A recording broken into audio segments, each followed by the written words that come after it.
there is so much going on that has to do with Russia that I really wanted to get Professor Stephen Cohen back on, contributing editor to The Nation, Professor Emeritus of Russian Studies and Politics at NYU and Princeton. Stephen's book, Soviet Fates and Lost Alternatives, which examines the new Cold War, is now available in paperback. And Professor Cohen, welcome back to the program. Tom, many thanks. Thanks so much for joining us. I don't know where to start. The price of oil collapsing.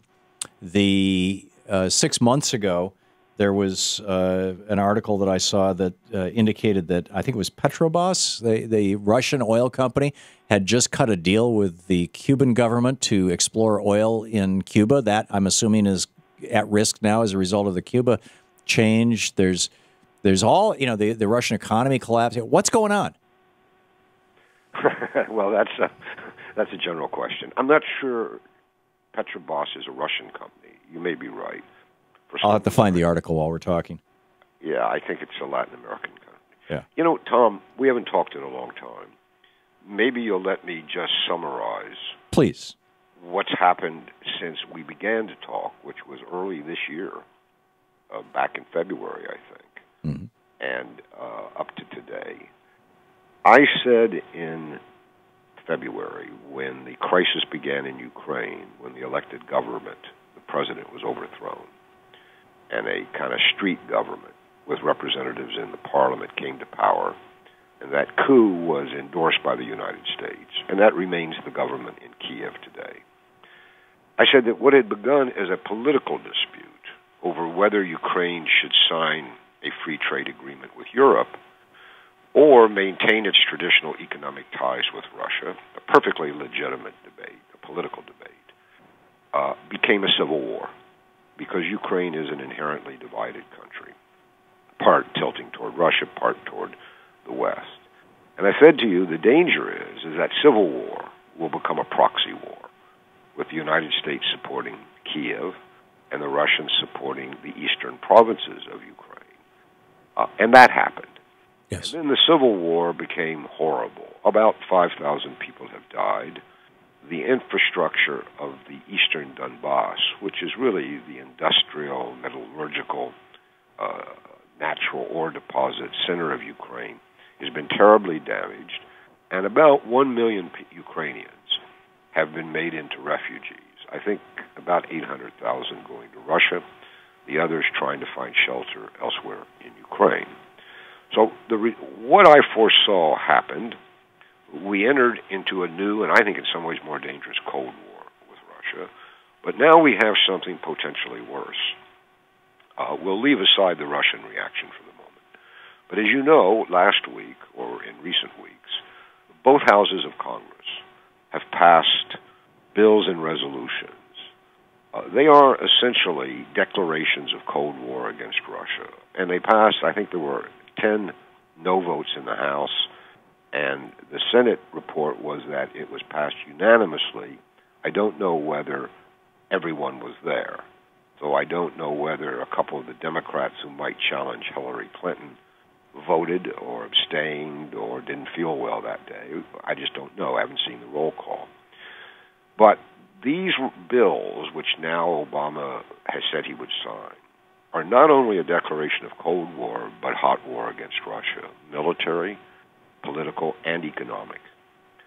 They are harsh, inflammatory, almost entirely uninformed, reckless acts of legislation. I don't think Obama wants to sign them, though he has discretion as to whether or not to implement, for example, new sanctions or whether to give more weapons to Kiev. He has some discretion. But these resolutions passed in majority that they're veto-proof. And he's not known for, the courage of a lion in these corners. So he will sign them. But we have an odd thing. We have bills from Congress that the president will sign, essentially urging Kiev to resume the war against eastern Ukraine. But meanwhile, Secretary of State Kerry, and presumably therefore President Obama, have told Russian President Putin that if he maintains the existing ceasefire in eastern Ukraine, we, the United States and Europe, may remove the sanctions, economic sanctions against Russia. So you could look at this in a number of ways. Utter madness, and that usually leads to war. You could look at it as a struggle in Washington. There's a war party that got this stuff through Congress, and Obama's going to cave, or he can't avoid it, but really isn't going to do anything, or maybe he is. A conflict in Washington. Or the determination by the White House and the Congress for a kind of ultimate showdown with Putin's Russia. That's where I think we are as we approach the new year, and I think in a few days we may know a lot more because, and I'll stop here, the Ukraine we support, the government of Kiev, which embraces the central and western provinces of Ukraine, is virtually spitting distance from complete, total economic, financial collapse. Kiev needs $15 billion yesterday to pay its debts of the government, the debts of the corporations, the debts of its bank. And for all the inflammatory support that the United States, the IMF, and Europe is giving the Kiev government, it ain't giving it anywhere near $15 billion. So imagine if this very large European country just melts down. It shuts down economically. Pensioners can't be paid. Soldiers can't be paid. Unemployment soars. And I need to add one more thing to my one more thing. The Prime Minister of Russia, Dmitry Medvedev, who sat in for for Putin for 4 years when he had to leave the presidency for constitutional reasons, published an article 2 days ago which said that Russia is now prepared to act economically in a way it has not against Ukraine. One of the things he said they could do is between 3 and 6 million, think about this, Tom, 3 and 6 million Ukrainians out of a nation of 40 million work for their livelihoods inside Russia and send their earnings home to support their families in Ukraine. Wow. Medvedev said, if this continues, we will send them home. So you will immediately have 3 to 6 million newly unemployed people in Ukraine. It will be that, along with the ongoing financial meltdown, and the loss of revenue, far exceed anything that happened in Greece or all the other economic crises that have beset the European Union. So we are at, that's a long-winded hello, but we are at a historic, potentially fateful, tragic crossroads. Right. And that's with regard to Ukraine potentially. That's the good news. Yeah, that's with regard to Ukraine potentially collapsing. I mean, I'm seeing stories about Russia potentially collapsing. Let's continue this conversation. Professor Stephen Cohen is with us, Professor Emeritus of Russian Studies and Politics at both NYU and Princeton. His book, The Soviet Fates and Lost Alternatives, which examines the new Cold War, is now available in paperback, contributing editor to thenation.com. This is the Thom Hartmann Program. We'll be back with Professor Cohen right after this.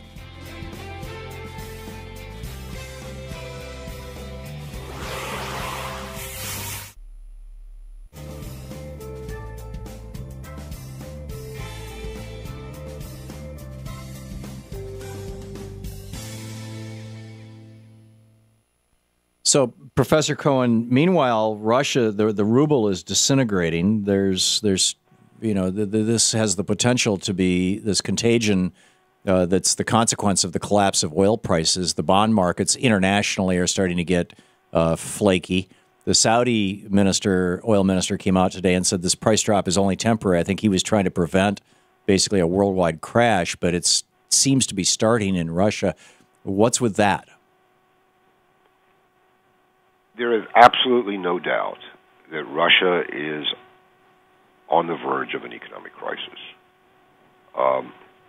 Russia has lived on the revenues sold abroad of its oil and its natural gas. And as you said, oil prices have gone from, I guess, 2-3 months ago, about $100 a unit, down, and I don't know what it is, but it was 60 or so. Yeah, $63 this morning, I think. All right, so a couple days ago. Most economists in Russia, the Russian budget had been living on $100 a barrel, paying its bill, its army, its pensioners, new investment, all the rest, on about $100 a barrel. But most economists in Russia thought that $80 a barrel would be short of a crisis. So they're in crisis territory. The first thing to be said is that this is very bad for Russia. But what is Russia? Russia is the elite, the rich, and the oligarchs. It will not affect them whatsoever. Sanctions, wherever you direct them, ultimately hit ordinary people. I mean, there aren't any ordinary people, but unprivileged people, right. Put it like that. So for all those Americans who swear they're going to save the poor Russian people from Putin, they are now punishing the Russian people. Added to that, though, is it won't work because Russians aren't like Americans. The norm for Russia is bad economic times. And when I say bad economic times, most Americans who are in the middle class today have never lived through those kind of bad economic times. Mm-hmm. The last 10 years in Russia have been a kind of historical golden era. And it's attributed to Putin. And the Russian people will not turn against Putin in any short order because they have long memories, unlike Americans. They also believe that the West is behind Russia's economic troubles. That's not entirely true, but because of the sanctions, there's an aspect of it. So, for example, the most recent public opinion polls show Putin's positive ratings as a leader still in the 80s. Imagine, in the 80s. And they're not cooked. Everybody agrees these are legitimate results. So, the second thing to be said is that Russia is not the Russia that melted down in the 1990s. This Russia has resources and weapons to fight back. It has $400 billion of liquid reserves. That will pay the debts of the Russian government and the Russian corporations for about a year and a half. That's not a long time, but it's enough time to hope that things turn around and to find other resources. Third, Russia is on the search for resources. From China, it has basically an alliance with China, military, political, and economic. India, Putin was there last week, signing all sorts of deals. This will bring new foreign currencies into Russia. Probably not enough to offset what it's losing to declining oil prices. Now, the sanctions didn't cause the crisis. They really hadn't affected it. But it now makes it almost impossible for Russia to borrow from Western banks. Right. Hold on just a second. We'll continue this conversation. Stephen Cohen with us.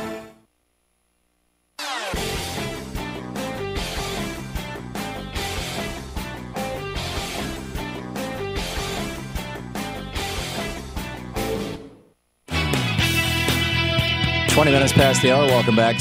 Professor Stephen Cohen, contributing editor to The Nation, thenation.com, Professor Emeritus of Russian Studies and Politics at NYU and Princeton. His book, Soviet Fates and Lost Alternatives, which examines the new Cold War, is now available in paperback. And Professor Cohen, we were just talking about the impact of this collapse in the oil price on Russia and how it may affect the behavior of Russia. What are your thoughts on the theory that Saudi Arabia drove down this price of oil at the behest of the Obama administration or the United States? It stimulates our economy domestically dramatically. It really whacks Russia, Iran, and Venezuela, countries who are not our closest allies, shall we say. And I've heard this conspiracy theory that America was behind this. What do you think of that?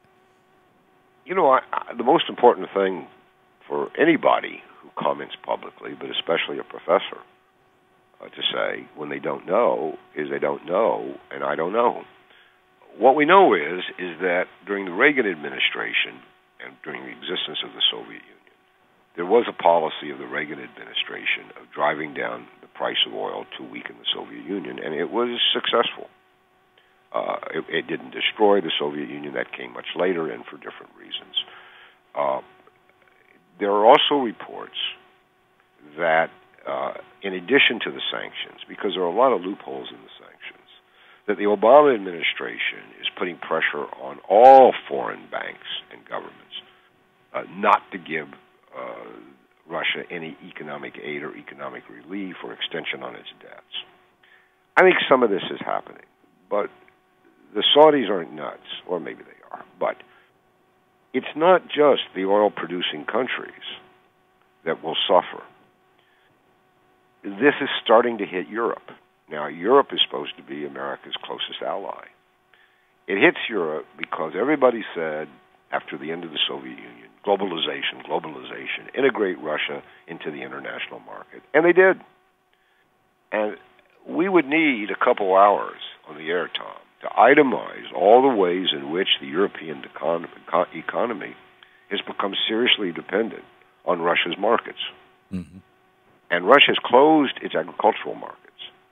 And there are many, many, many furious French, Italian, German, Spanish farmers who are going out of business as we talk because Russia represented about 40% of their market, whether it's wine or cheese or whatever. Mm. They're not permitted to export market. Prices collapsed. They're just destroying their crop this year. That means they have no profit. That means they can't sow again for next year. Family business is over. It's also true that oil is a ramifying product. The price of oil dropping is putting small oil producers out of business, and not only small ones. It's also hitting the new fracking industry, which is expensive. So we have reports of oil companies now beginning layoffs, large layoffs, and these aren't necessarily Latin American or Russian oil companies, because lots of countries are in the oil business, on land or at sea. Europe is extremely worried. That's why Europe wants no more sanctions. In fact, it wants the sanctions ended, because the European politicians who went along now are accountable to their public, which has caught on to what's going on. So the collapse of oil products, though it hits first countries like Russia and Venezuela, countries we don't like and want punished, it ramifies. So you and I don't own a car anymore, but Americans, it'll cost less to put money, to put gasoline in the tank. But if Europe goes into a depression, and it's probably close, and not a depression, a recession again, which it just got out of, that's a vast American market. It's going to hit companies here. So we're talking worldwide or global consequences. Russia will weather this storm. A historian will tell you they do so because they've always done so, whether we think about Napoleon or Hitler or the economic crisis of the 1990s, which was far worse than what we call our Great Depression, or even just back to 2008. And Russia not only weathers it, but it emerges stronger in geopolitical terms. The problem is ordinary people suffer along the way. So if we care about ordinary people, we shouldn't like this.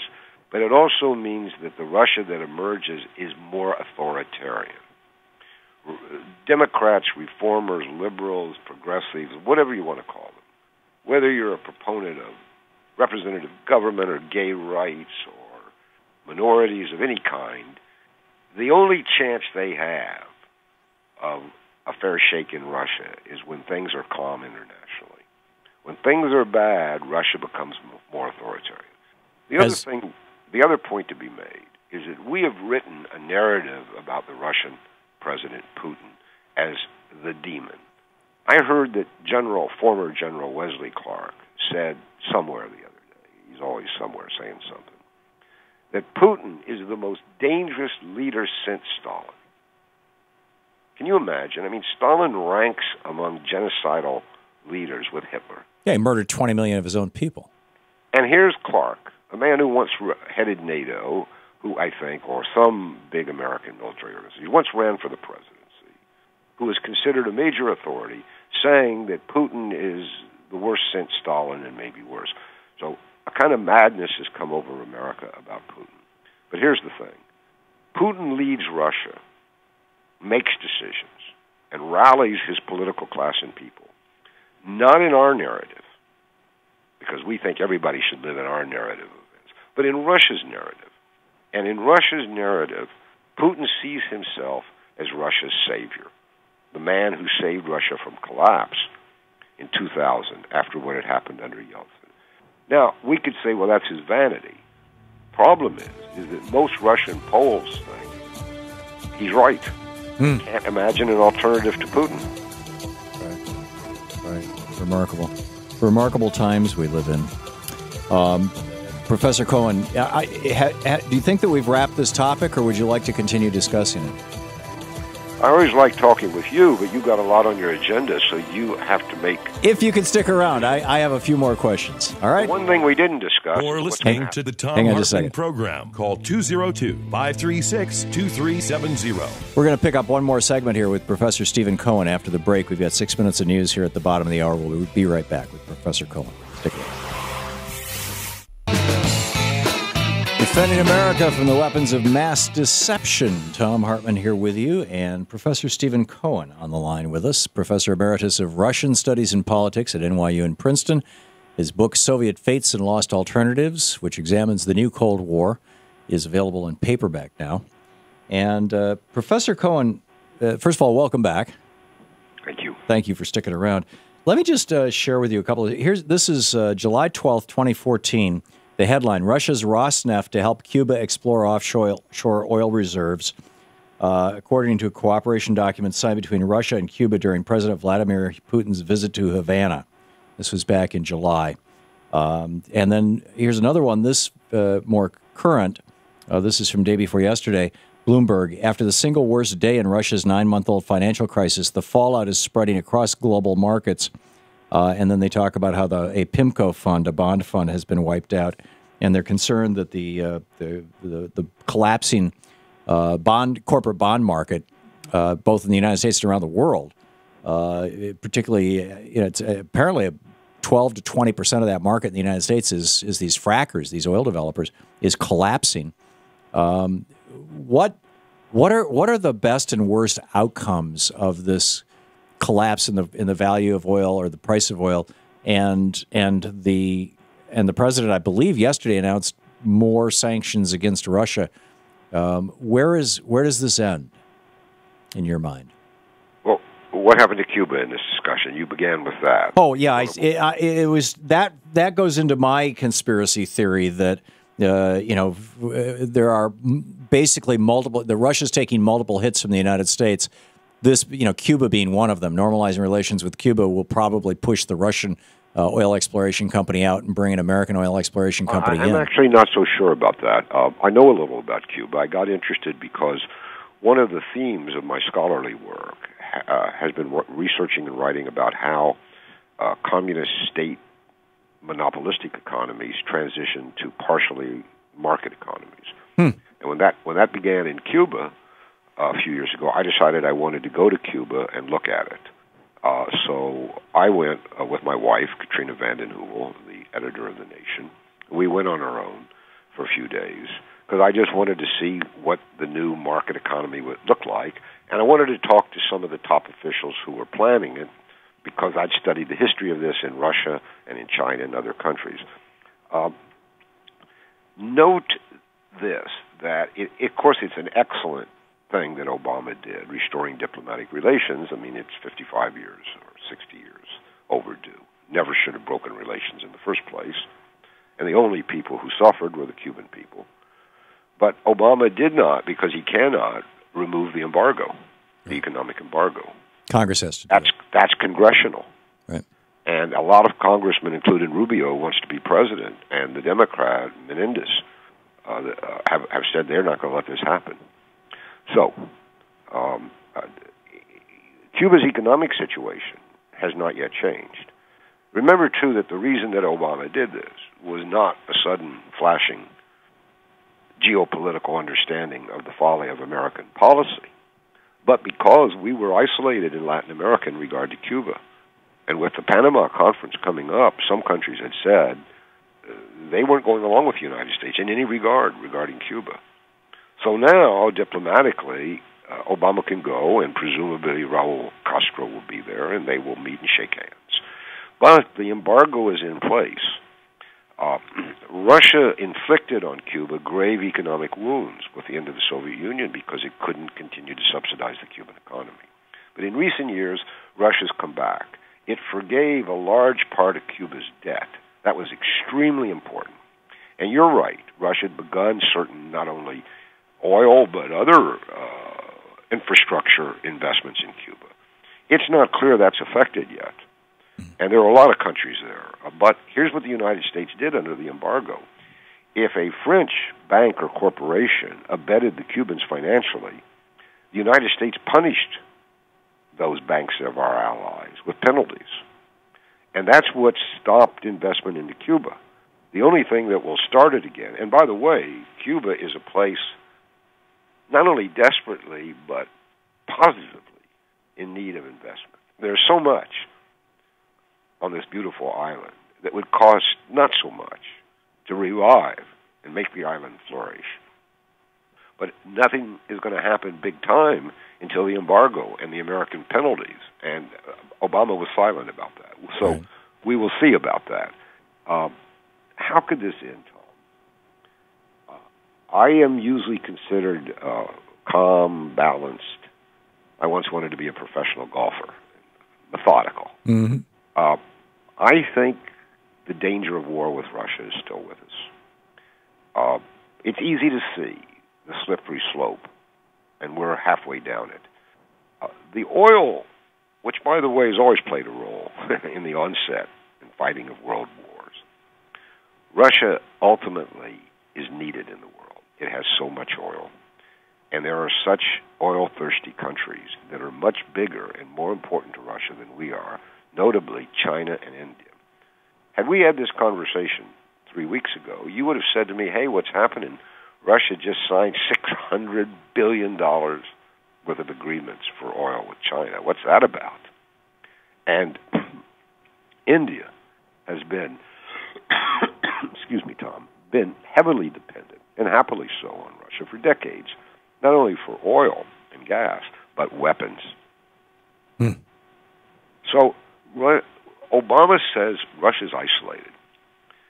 For a president of color to eliminate the population of the billions of people of the world of color in China and India is weird. Russia's isolated in the West.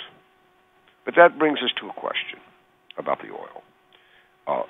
Europe is dependent on Russia for its energy, for running its factories and burning its lights and heating its homes. Now, Russia will never cut off energy to Europe.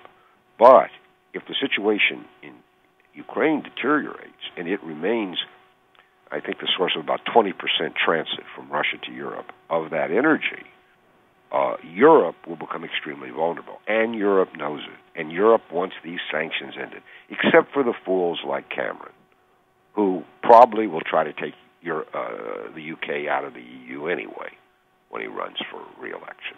Right. By the way, if you want to tease this story out, and I'm taking your show over from you, but it's on my mind. It's fine. It's not noted in America. If the UK leaves Europe, and there's a lot of sentiment in Europe, in the UK to do so, Europe belongs to Germany. Right. And Germany, both its political class, no matter what they say today, and its people, have very different views about cooperating with Russia and China than persist. They do not see Russia and China as enemies. They see them as economic partners. Right. And if Germany emerges as the sole leader of Europe, there will be one odd man out, and its name will be the United States of America. And that may be an unintended consequence of this Ukrainian crisis. We don't know yet. But what we don't have are policymakers like we used to have who could see beyond last night, people who think ahead. We just don't have that kind of leadership anymore. But other countries do, and they're thinking these things. And it's openly discussed. Well, you know Germany. Mm-hmm. You're German. I know you follow it. Yeah, I live Germany, there. there's a major discussion of this. Yeah. You don't hear it in this country. On the Thom Hartmann show you heard it. Maybe you've had other people on. But this really is a moment far exceeding ISIS and Cuba and the others. They are sidebars compared to what might now. Well, it's crossroads.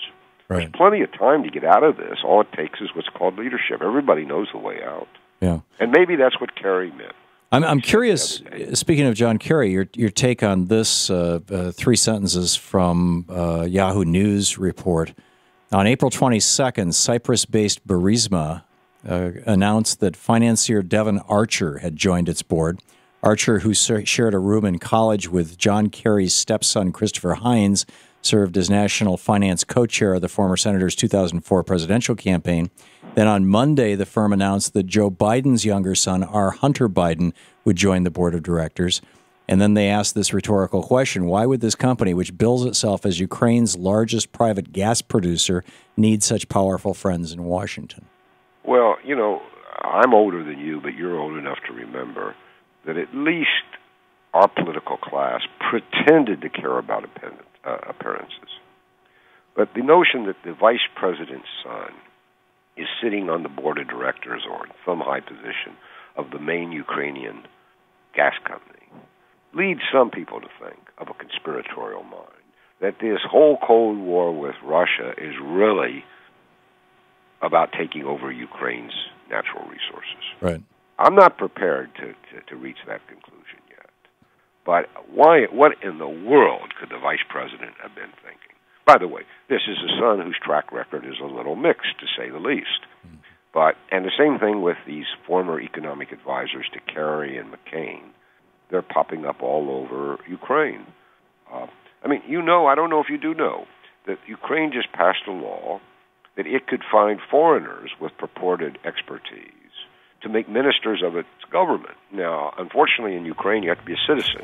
But the law enables the president to give them instant citizenship, and they've already appointed 2, including an American woman who's now going to be finance minister, who's being investigated for insider trading by United States authorities. It is not a pretty picture. Remarkable. Professor Cohen, we've got to get you back again soon and do more of this. There's farther to go, but I've got to get back to my regular show. Hang on just a second. You're listening to Thom Hartmann. Visit thomhartmann.com for audio and video archives. Professor Stephen Cohen, thenation.com, his book, The Soviet Fates and Lost Alternatives. Thank you, sir. Thanks, Tom. Good talking with you. We'll be right back.